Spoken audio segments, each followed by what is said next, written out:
नमस्कार, easy creations में आप सभी का फिर से एक बार स्वागत है। फ्रेंड्स, आज के इस वीडियो में मैं आपके साथ फ्रंट प्लीटेड वी नेक ए लाइन कुर्ती की डिज़ाइन शेयर कर रही हूँ।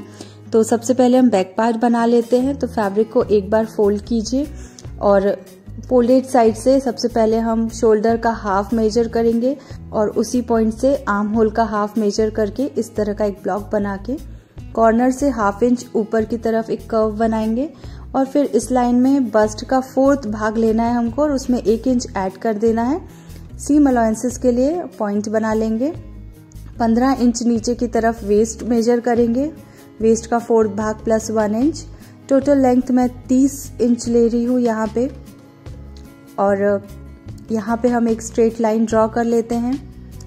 अब जितने भी मेजर पॉइंट्स हैं सबको हम पहले ज्वाइन कर लेंगे और यहाँ पे 1-1 इंच का गैप दे देंगे स्टिचिंग के लिए। और इन सभी पॉइंट्स को भी हम ज्वाइन कर लेते हैं। अब नीचे से 1 इंच ऊपर की तरफ मैं एक पॉइंट ड्रॉ कर रही हूँ और एक छोटा सा कर्व दे देते हैं। फोल्डेड साइड से ऊपर की तरफ नेक डिजाइन बना लेते हैं। तो 3 इंच मैंने नेक विड्थ रखी है, 4 इंच नेक डेप्थ रखा है। अब इन मार्किंग्स के ऊपर हम कट कर लेते हैं।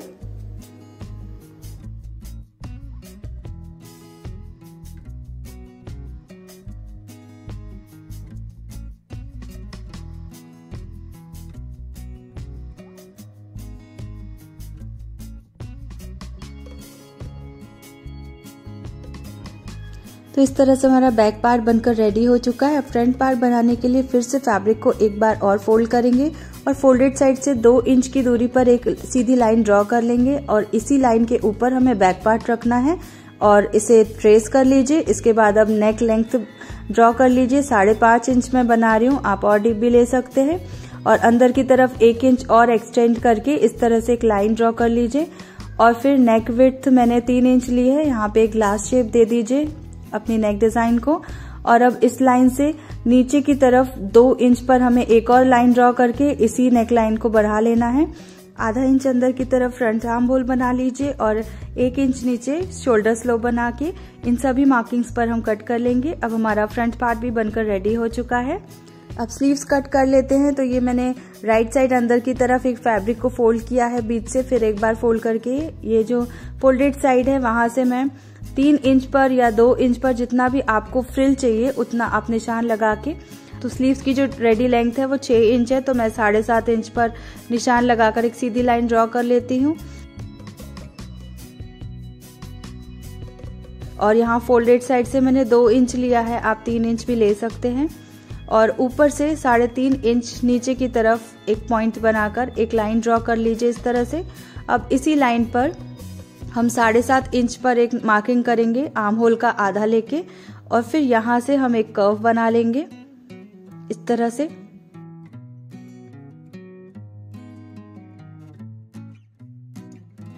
अब इसी लाइन से ½ इंच अंदर की तरफ एक और पॉइंट ड्रॉ करके हम फ्रंट आर्म होल के लिए भी मार्किंग बना लेते हैं। अब नीचे की इस लाइन में हम बाजू का आधा लेंगे, तो मैंने 5.2 इंचेस लिया हुआ है। अब इन दोनों पॉइंट्स को हम ज्वाइन कर लेंगे और 1-1 इंच की एक्स्ट्रा सिलाई की मार्जिन देके इन दोनों पॉइंट्स को भी हम ज्वाइन कर लेते हैं। और उसके बाद अब इस फैब्रिक को हम खोलेंगे और राइट साइड जो है वो अंदर की तरफ रहेगी। और अब हम फ्रंट आर्म होल के लिए भी जो हमने मार्किंग की थी तो 2 लेयर लेके इस तरह से कट कर लेते हैं। अब नेकलाइन की पट्टी के लिए हमने ये 2 स्ट्रिप्स ली है जो 5 इंच चौड़ी और 12 इंच लंबी है। इसमें हम इंटरफेसिंग ऐड करेंगे, तो ये भी 2 इंच चौड़ा है। अब इसमें स्टिक करने के बाद इसे मैं कुछ एम्ब्रॉयडरी वर्क देने वाली हूँ, तो इसके लिए मैंने ट्विन नीडल का यूज किया है। और इस तरह से मैं ½ इंच गैप करके मैंने यहाँ पे पैरेलल लाइंस ड्रॉ कर ली हैं और इनके बीचों बीच में मैं ये 54 नंबर की स्टिच दे रही हूँ। तो ये 2 कलर की मैंने थ्रेड्स यूज की है। तो इस तरह से मैं सिलाई दे रही हूँ। तो आप ध्यान रखें कि जब भी आप ट्विन नीडल यूज करें तो इसकी जो चौड़ाई होती है वो ½ इंच की ही होती है जितना भी आपका कवर आता है। तो इन दोनों पॉइंट्स, इन दोनों लाइन के बीचों बीच में इस तरह से आपको लाइन में फुटर रखना है और फिर बीचों बीच में ही सिलाई करनी है। तो ये आपकी जो सिलाई है वो एकदम परफेक्ट आएगी। आप देख सकते हैं कितनी सुंदर बढ़िया क्लीन फिनिशिंग आ रही है।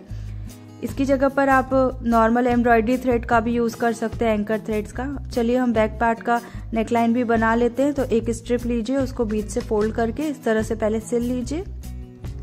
अब बैक पार्ट को फ्रंट साइड में रखेंगे और ये स्ट्रिप को भी इस तरह से ऐड कर लेंगे। 1/2 इंच की दूरी पर सिलाई लगा के बची हुई स्ट्रिप आप कट कर सकते हैं और फिर साइड्स में इस तरह से स्लिट्स देनी है हमें। छोटे छोटे कट देने के बाद इसे पीछे की तरफ फोल्ड करके एक बार और टॉप स्टिच दे दीजिए। आप चाहें तो हैंड हेम भी कर सकते हैं, जो हाथों से तुरपाई होती है वो भी आप कर सकते हैं। चलिए फ्रंट पार्ट की नेक बना लेते हैं। तो इसके लिए सबसे पहले हमें यहाँ पे प्लीट्स देनी है और प्लीट्स इस तरह से देनी है कि इसकी जो चौड़ाई है वो 2 इंच तक ही रहे। अब इसके बाद इसे फिर से बीच से फोल्ड करिए और 2 इंच की हमें चौड़ी स्ट्रिप देनी है, इसीलिए हम यहाँ नेक विड्थ से 2 इंच कट करेंगे। तो इस तरह से वी नेक बना के आप इसे कट कर सकते हैं। इसके बाद अब हम इसमें पट्टियां लगाएंगे। तो पट्टियों को उल्टे तरफ पे रखिएगा, जहाँ पे भी आपने एम्ब्रॉयडरी की है उसके उल्टी तरफ रख के अब हम इसे पहले जोड़ लेंगे। तो 1/2 इंच या 1/4 इंच दूरी की तरफ इस तरह से सिलाई करके जहाँ तक आपने प्लीट्स के लिए सिलाई दी है वहाँ तक आपको इसकी सिलाई देनी है। थोड़ा सा ये टफ स्टेप है, भले ही आपको ईजी दिख रहा हो, पर जब आप बनाने जाएंगे तो थोड़ा सा आपको डिफिकल्टी होगी, इसलिए आप इसे बहुत ध्यान से देखिएगा कि मैंने सिलाई कहाँ तक दी है। प्लीट्स में भी आप पहले चाहे तो सिलाई दे सकते हैं या पिन से भी अटैच कर सकते हैं। अब साइड्स में छोटी छोटी कट देके अब हमें इसे सीधी तरफ पलटना है और अंदर की तरफ इस तरह ओवरलैप करते हुए दोनों पट्टियों को अंदर डाल के ये जो प्लीट्स है अब हमें इन्हें पहले वी नेक में अटैच करना है। तो आप पहले पिन अप कर लीजिए अच्छी तरह से, उसके बाद आप चाहे तो हाथ से भी स्टिच करके कर सकते हैं और बाद से मशीन स्टिच दीजिए। अब इस तरह से बनने के बाद आप इसे एक बार टॉप स्टिच दे दीजिए और टॉप स्टिच देने के बाद जो एक्स्ट्रा पट्टी है आप उसे कट कर सकते हैं। यहाँ बीच में भी मैंने एक बार सिलाई दे दी है जिससे कि वो जगह पे रहे। अब फ्रंट और बैक पार्ट के हम शोल्डर ज्वाइन कर लेते हैं। तो दोनों को सीधी साइड अंदर की तरफ रखकर इस तरह से हम शोल्डर्स पर सिलाई दे देंगे 2 बार। अब इसके बाद हम स्लीव्स अटैच करेंगे। तो स्लीव्स के लिए पहले हमें गैदरिंग देनी है, तो उसके लिए मैं बैक स्टिच दिए बिना ही एक सिंगल स्टिच दे रही हूँ ऊपर शोल्डर की तरफ और इस तरह से हम थ्रेड खींचकर ऐसी गैदरिंग बना लेंगे। और ये जो प्लीट्स है ये हमें शोल्डर के एकदम बीचों बीच रखनी है। और इसके बाद आप चाहें तो पहले आर्म होल से यहाँ तक एक बार नाप लें इस तरह से और उसके बाद यहाँ पे पिन अप कर दें जितनी भी प्लीट्स है और फिर बैक पार्ट भी अच्छे तरह से नाप सकते हैं। और अगर आप शुरुआती हैं, सिलाई में बिगनर्स हैं, आपको नहीं बनता है, तो आप पहले बैक साइड से ही स्टार्ट करें सिलाई देना, फिर शोल्डर पे आके आप रुक जाएं, उसके बाद फ्रंट साइड से सिलाई देके फिर आप प्लीट्स एडजस्ट कर सकते हैं। तो इस तरह से बहुत आसान हो जाएगा आपके लिए स्लीव्स ऐड करना। और स्लीव्स में भी मैंने हेमिंग दे दी है। तो इस तरह से आप थ्रेड को खींचकर एडजस्ट कर सकते हैं प्लीट्स और उसके बाद फिर पूरी फ्रंट साइड तक सिलाई दे दें। ये देखिए बराबर आ रहा है। प्लीट्स आपकी बहुत सफाई से सेट रहनी चाहिए तभी अच्छी दिखेगी। ऊपर नीचे फैब्रिक ना हो इसका आप बहुत ध्यान रखें। तो इस तरह से दिखेगी हमारी प्लीट्स। अब इसके बाद मैं साइड्स ज्वाइन कर लेती हूँ। तो 1-1 इंच की गैप पे मैंने पहले मार्किंग लगा दी है। अब इसके ऊपर मैं सिलाई दे दूंगी और बॉटम पार्ट में मैंने पीको किया है। मैंने इसमें कुछ कुंदन वर्क भी ऐड करे हैं नेक डिजाइन में बाद में, और स्लीव्स में भी मैंने एम्ब्रॉयडरी वर्क दिया हुआ है। तो ये हमारा टॉप बनकर रेडी हो चुका है। आप देख सकते हैं कितनी अच्छी साफ सुंदर फिनिशिंग आई है। पहनने में भी ये बहुत ही कंफर्टेबल था, मुझे बहुत अच्छा लगा, मैं बता नहीं सकती। तो आई होप आपको वीडियो अच्छी लगी होगी और समझ में आई होगी।